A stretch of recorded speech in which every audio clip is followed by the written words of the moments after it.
So what is up mga dre? Kung di mo trip yung mga ganitong content, sabi ko sa'yo, free ka mag-scroll. Marami nga nagtatanong kung bakit Dre yung tawag ko. Kasi nga pangalan ko Adre, kaya Dre na lang yung tinawag ko, mga Dre. Pero malamang ko, wala namang masama sa pagtuturo kung pagiging fit ka o pagiging healthy, mga Dre. Okay na din naman na napapanood nyo o nakikita nyo yung ginagawa ko. Baka magkaroon pa kayo ng inspirasyon para mag-exercise mga Dre. So baligtad nga minsan kasi, di ba? Kapag na-stroke na o meron ng nararamdaman sa katawan, sasabihin ng doktor, "Oh, kulang ka sa ehersisyo, magkumpleto ka ng tulog, kumain ka ng healthy." So gano'n din kung kailan huli na tsaka babalik. So mas maganda nga mas maaga. So hindi ko naman kayo nirerekomenda na mag-exercise na katulad ng ginagawa ko na pumunta sa gym na magbayad kung wala rin naman kayong pambayad. Puwede rin naman home workout tapos the best din yung nagjo-jogging ka. Puwede naman yung mga push-up, ayan, mga ganyan-ganyan lang, mga body weights yung tawag diyan, ayan, pull-ups. So yun nga mga dre, welcome nga sa aking fitness journey in 100 days. So pan 10 day na nga tayo mga dre. So napakarami ko ng sinabi. Yan nga, back nga yung workout natin ngayon. So nakita nyo 'di ba nag-stretching na ako tapos yan. Warm up ko nga pala sa back, ayan, pull-ups. Iangat mo lang yung katawan mo niyan. Pagkatapos mo mag-pull-ups, magkakasa ka ng barbell. Ayan. Ang tawag sa workout na to mga dre, barbell rows mga dre.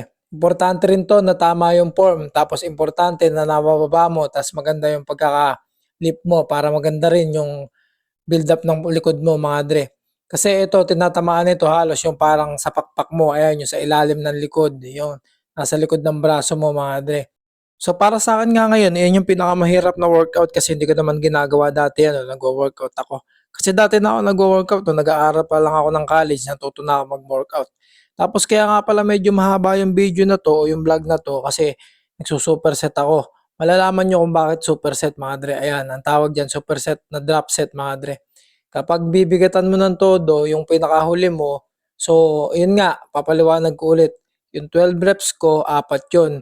So sa huling 12, bibigatan ko siya ng todo. Tapos magbabawas ako, makakalima ako, tapos babawas ulit ng timbang, tapos babawas ulit hanggang makuha ko yung pinakamababang timbang. So ang tawag nga doon, superset na pa-drop set mga dre. Meron din naman na superset na baligtad. Magsisimula ka sa mababa, tapos tataasan mo. Okay din naman yun, pero para sa akin, dito ako komportable. Kasi ganun din naman, sa sobrang bigat niyan, makukuha mo na siguro yung gusto mong mahit.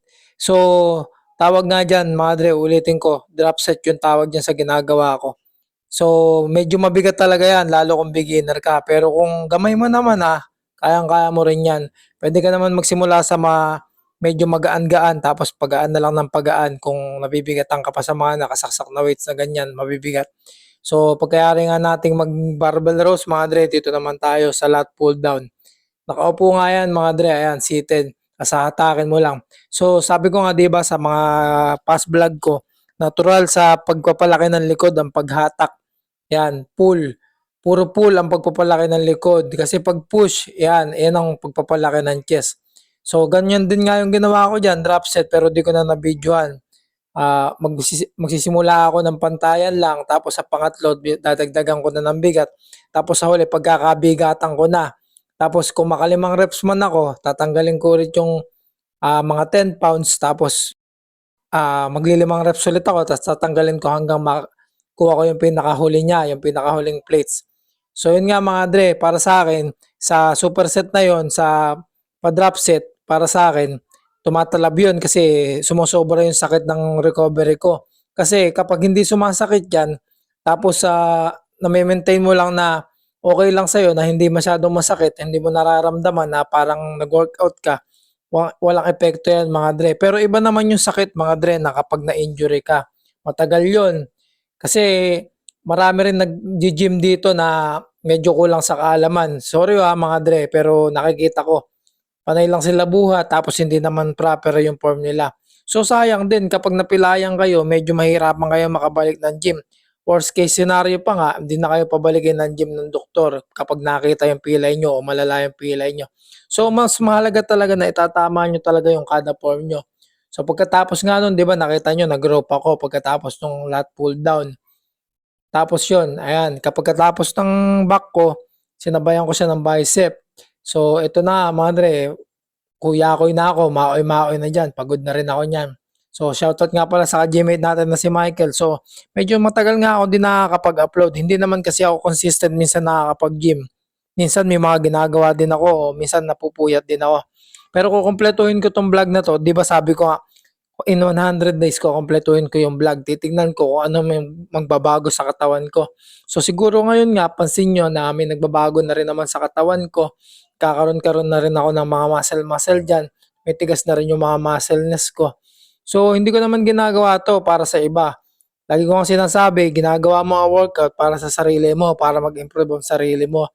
Ito yung gawain na hindi mo pwedeng iutos sa iba o di mo pwedeng upahan yung iba para maging maganda yung katawan mo kasi sarili mo lang yung kakampi mo rito sa pag-workout para kung ano man yung gusto mo ma-achieve sa katawan mo, yun din, pwede rin yun.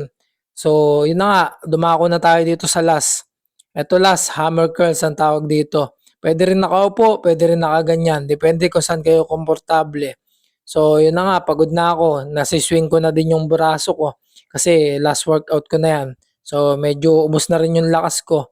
So, yun na nga mga dre, kung natutuwa naman kayo sa content ko, o may mga natututunan naman kayo kahit paano, baka pwedeng makahingi ako ng react, kahit heart man lang, o kaya kahit isang share mga dre. So, ito na naman ako sa pinakamasarap na part. Nakatapos na ako sa day 10. So, 90 days na lang yung kailangan ko para makompleto yung vlog ko na to. So, salamat nga pala sa mga nanonood. So, day 11 next.